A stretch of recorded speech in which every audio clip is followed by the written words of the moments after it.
Baik, selamat pagi Bapak. Hari ini saya akan melakukan pemeriksaan GCS. Perkenalkan, nama saya di sini Joni Subagio sebagai dokter yang akan memeriksa di Poliklinik Kesehatan dengan Bapak siapa kalau saya boleh tahu? Besok.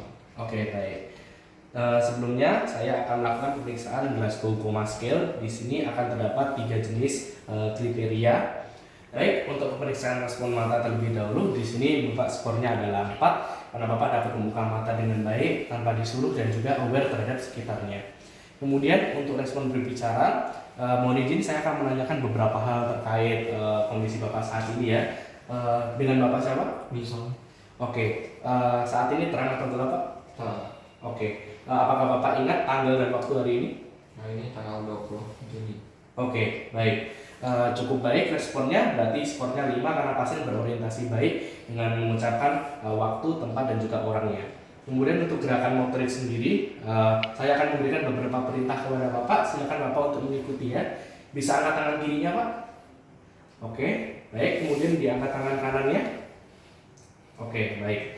Kemudian untuk skor dari gerakan motoriknya cukup baik, yaitu skornya 6 karena Bapak cukup menuruti perintah dengan cara dapat mengangkat atau melakukan tindakan yang sudah saya perintahkan sebelumnya. Jadi untuk interpretasinya adalah dari respon GCS yaitu 4, 5, dan 6 karena Bapak dapat melakukan membuka mata tanpa disuruh dan aware terhadap sekitar. Kemudian Bapak juga dapat berorientasi dengan baik pada saat berbicara.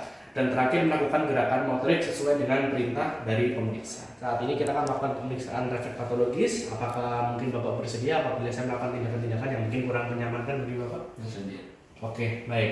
Izinkan saya untuk mencuci tangan langkah terlebih dahulu dan silakan Bapak melepaskan baik jam tangan, gelang, atau cincin dan aksesoris lainnya. Ya, permisi Pak.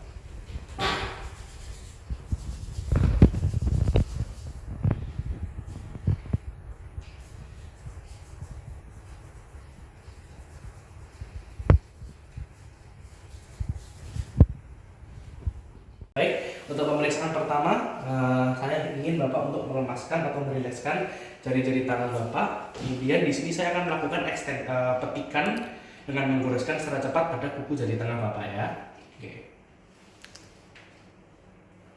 Oke, baik, cukup. Kemudian dari tangan sebelahnya, permisi ya Pak. Oke, baik. Hasilnya adalah negatif karena tidak timbul fleksi pada ibu jari dan jari telunjuk serta jari-jari lainnya tidak saya gores. Kemudian berikutnya adalah pemeriksaan reflektometer. Permisi ya Pak ya. Saya akan melakukan ketukan pada area bawah dari jari tangan Bapak di interfalangial distal jari tengah. Oke, baik. Tangan selanjutnya didengar.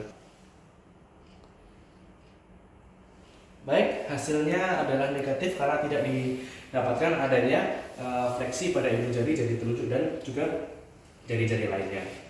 Kemudian untuk refleks Babinski, di sini saya akan menggunakan palu refleks saya untuk dapat melakukan goresan pada bagian kaki Bapak di kiri maupun di kanan ya Pak ya.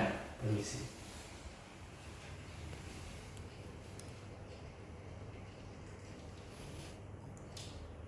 Oke, baik. Sisi satunya. Oke, hasilnya adalah negatif karena tidak didapatkan adanya dorsofleksi sebagai respon dari ibu jari dan juga pemekaran jari-jari yang lain tidak didapatkan pula. Kemudian berikutnya saya akan melakukan refleks Chandox ya Pak ya. Baik, untuk pemeriksaan selanjutnya saya akan melakukan refleks untuk Chandox. Jadi permisi ya Pak, saya akan goresan lagi pada area luar saat ini.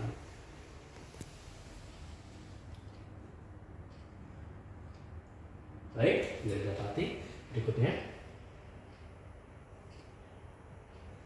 Hasilnya cukup negatif ya Pak ya, karena tidak didapati adanya gerakan fleksi yang diakibatkan dari pemekaran dari ibu jari dan juga jari-jari kaki lainnya. Baik, pemeriksaan berikutnya adalah pemeriksaan untuk open hand. Mohon izin Pak, di sini saya akan melakukan goresan menggunakan kepalan dari jari saya.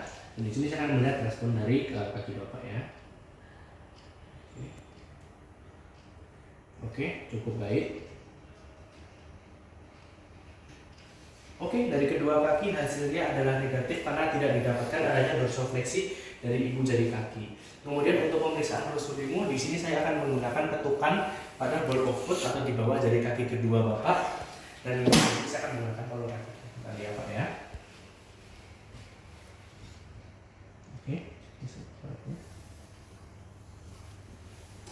Oke, hasilnya negatif karena tidak didapatkan pelantar fleksi pada jari-jari, khususnya jari-jari yang paling kecil. Untuk tes terakhirnya saya akan melakukan pemeriksaan untuk medial major.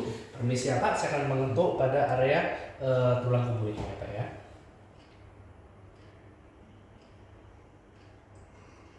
Oke, baik, kaki selanjutnya. Oke, baik. Hasilnya untuk semua pemeriksaannya adalah cukup negatif karena untuk yang terakhir tidak didapatkan adanya pelantar fleksi pada jari-jari, khususnya pada jari yang paling kecil. Di sini seluruh hasil pemeriksaannya adalah negatif dan Bapak tidak mendapatkan adanya efek patologis. Maka baik, untuk pemeriksaan kali ini saya akan melakukan pemeriksaan untuk medial side.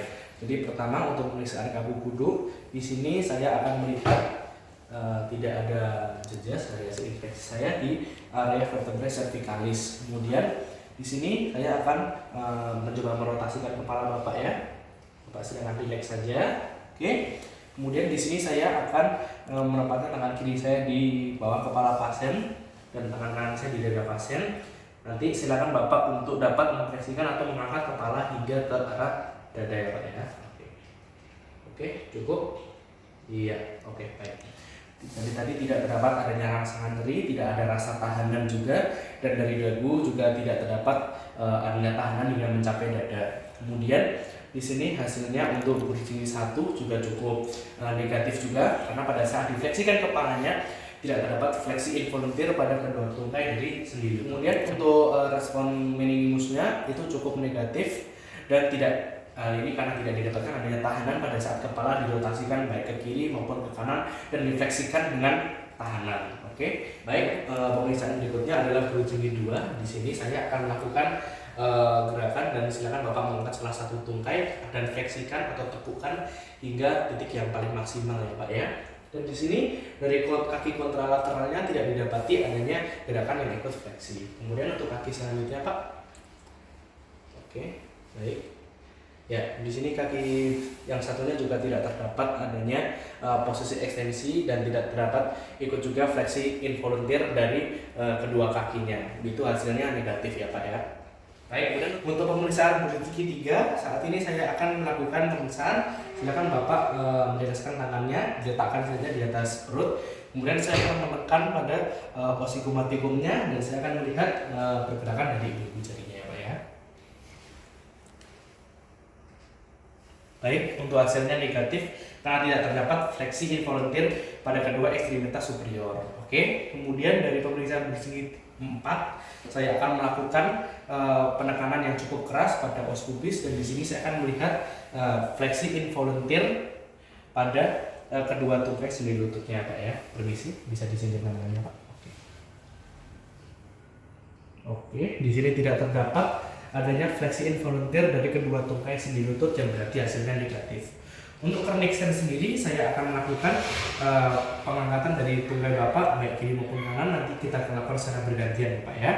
Baik, silakan diikuti. Kemudian tungkai kaki memfleksikan hingga 90 derajat, kemudian memfleksikan lutut hingga 90 derajat juga. Baik, kemudian silakan diluruskan lagi Pak. Oke, untuk kaki selanjutnya. Oke, bisa diluruskan juga seperti ini.